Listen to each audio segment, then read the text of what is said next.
এই উম্মত তো এক নেকি দিয়া জান্নাতে যাবে। কয় নেকি দিয়া? একটা নেকি দিয়া জান্নাতে যাবে এই উম্মত। অন্য উম্মতের কথা জানি না আমি, এই উম্মত এক নেকি দিয়া জান্নাতে যাবে। নবীর একটা আদর্শের কারণে জান্নাতে যাবে। সিরত মানি আদর্শ, আর এটা আমরা কদমে কদমে মুহতাজ।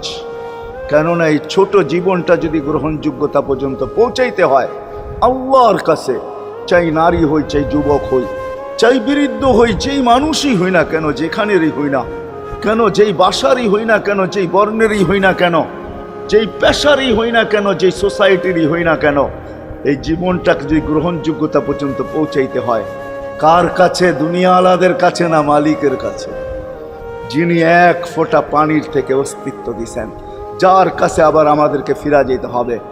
পালানের কোনো সুযোগ নাই। এই জন্যই কোরআন আমাদেরকে বোঝায় আইনাল মাফার। আল্লাহ বলতেছে কোথায় ভাগবে তুমি, বলো কোথায় ভাগবে?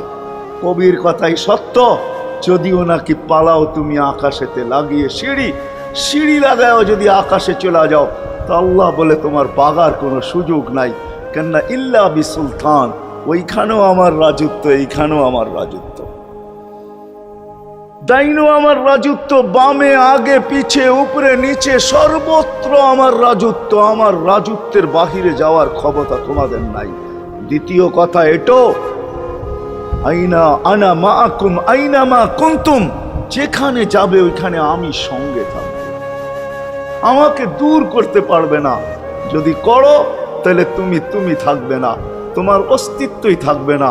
কেন আমাদের ভিতরে আল্লাহ নাই বটে, কিন্তু আল্লাহর একটা পাওয়ার আছে যেটাকে রূহ বলে।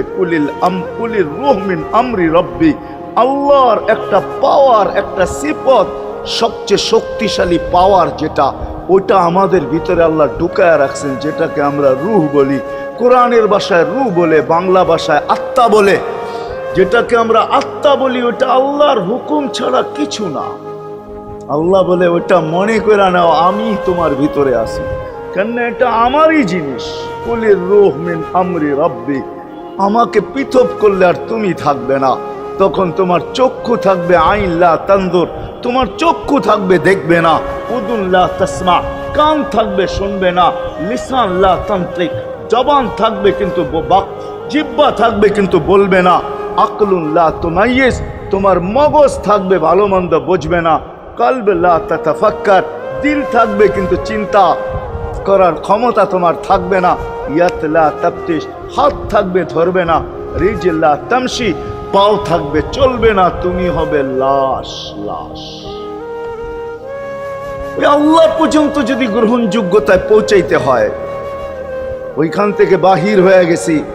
ভালো তো বাসি, কিন্তু আগেরটুকু জানি না। ও মেরে দোস্ত, শুধু ভালোবাসলে চলবে না।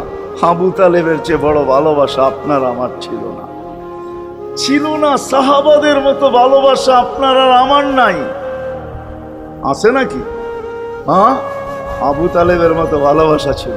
চলেন শর্ট করি। আবু তালেবকে নিজের হাতে আল্লাহ রসুল কবরে রাখছেন। যখন রাখতেছিলেন তখন চিৎকার দিতেছিলেন, আম্মি মা তারাক্তালি সাবিলা, চাচা কোন রাস্তা রাখলেন না আমার জন্য। বলছিলাম কলেমা পড়েন, পড়লেন না। বলছিলাম ঠোঁটটা হেলান, হেলাইলেন না। বলছিলাম চুপ থাকেন, তাও থাকলেন না। সর্বশেষ একটা চিৎকার দিলেন, আলা মিল্লাতি আব্দুল মুত্তালিব, আব্দুল মুত্তালিবের ধর্মের উপরে চলে যেতেছি। এই কথা বলে দুনিয়ার থেকে বিদায় নিলেন। চুপও যদি থাকতেন তো আমার জন্য কোনো সুযোগ হইতো। চাচা, ও চাচা, আমার জন্য কোনো রাস্তা রাখলেন না। ভালোবাসা কাজে দিবে না। এই জন্য চলেন, জীবনটাকে গ্রহণযোগ্যতা পর্যন্ত পৌঁছাইতে হইলে কদমে কদমে মুহাম্মদুর রাসূলুল্লাহর আদর্শ লাগবে। যেটাকে আরবি ভাষায় সিরাত বলে, যেটাকে কেরিয়ার বলে। আল্লাহর রসুলের কেরিয়ার লাগবে, আল্লাহর রসুলের আদর্শ লাগবে, আল্লাহর রসুলের সিরত লাগবে, আল্লাহর রসুলের চরিত্র লাগবে। এই জন্যই আল্লাহ কোরআনে বলছেন, লাকাদ কানা লাকুম ফি রাসূলিল্লাহি উসওয়াতুন হাসানা, তোমরা লিমান কানা ইয়ারজুল্লাহ, তোমরা যদি আমাকে পাইতে চাও তাহলে আমার আদর্শ সহজ করছেন, কঠিন করেন নাই। আল্লাহ কঠিন করতে পারতেন, আল্লাহ সহজ করছেন। কেননা আসলে উদ্দেশ্য ছিল আল্লাহকেই মানা, আল্লাহকে মানা উদ্দেশ্য ছিল, কিন্তু আল্লাহকে চোখে দেখা যায় না, মানবে তো মানবে কি করে। হ্যালো গাইস, ভিডিওটি তো সবাই শেষ পর্যন্ত শুনলেন ওয়াজটি, তো চ্যানেলটি সবাই সাবস্ক্রাইব করে দাও, পাশে থাকা বেলটি বাজিয়ে দাও, লাইক দাও, শেয়ার করো, দেখতে থাকো।